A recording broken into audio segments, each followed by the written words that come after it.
perfectly clear to the remaining elements of this terrorist regime in his statement yesterday. If they do anything to stop the flow of oil or goods within the Strait of Hormuz. Thanks, Karoline. The president said yesterday that President Putin told him he wanted to be helpful in the Middle East. The Kremlin put out a statement where Putin said, quote, "I would like to reaffirm our unwavering support for Tehran and our solidarity with Iranian friends." How does the president think that Russia could be helpful, if not helping Iran? And did the president push Putin on Russia sharing intelligence with Iran in this war?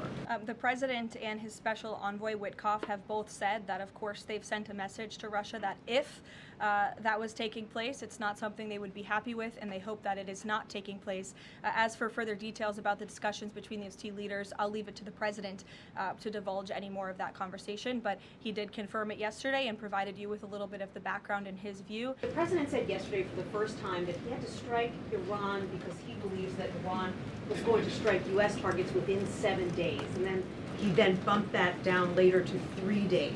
Where is he getting that? Well, that's not the first time the president has said that he chose to launch Operation Epic Fury because he felt as though Iran was going to strike the United States and our assets in the region first. Again, I addressed this in the last briefing.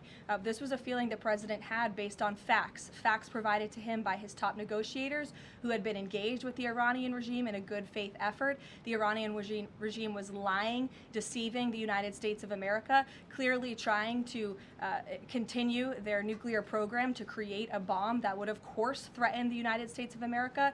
Again, their ballistic missile arsenal, they were rapidly and aggressively increasing that by the month to a place where they would essentially build immunity for themselves, where a future president or President Trump would not be able to launch this incredibly successful operation. And so the president, again, as I have reiterated and he has said, was not going to sit back and allow the Iranian regime to threaten or to attack the United States of America any longer. But there are no U.S. leaders or Israeli leaders who are making those same claims. So is he making this up to justify his decision to go to war now? The president is not making anything up, Nancy. He is looking at this every single day based on intelligence, based on facts, and based on intelligence that he himself and his negotiators have consumed based on their, again, negotiations with the rogue Iranian regime over the past year. Why did President Trump say yesterday that Iran may have Tomahawk missiles when there are only 3 other U.S. allies plus the U.S. that have those missiles and therefore could... Look, again, as the president said yesterday,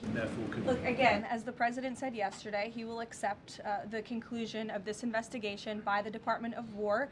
I know there's been a lot of speculation in the media about who may be responsible for this. We're not going to get ahead of the Department of War and the conclusion of that investigation. The president has a right to share his opinions with the American public, but he has said he'll accept the conclusion of that investigation. And frankly, we're not going to be harassed by the New York Times, who's been putting out a lot of articles on this, making claims that have just not been verified by the Department of War, to quickly wrap up this investigation because the New York Times is calling on us to do so. They will be hit by the world's most powerful military 20 times harder than they have been hit thus far.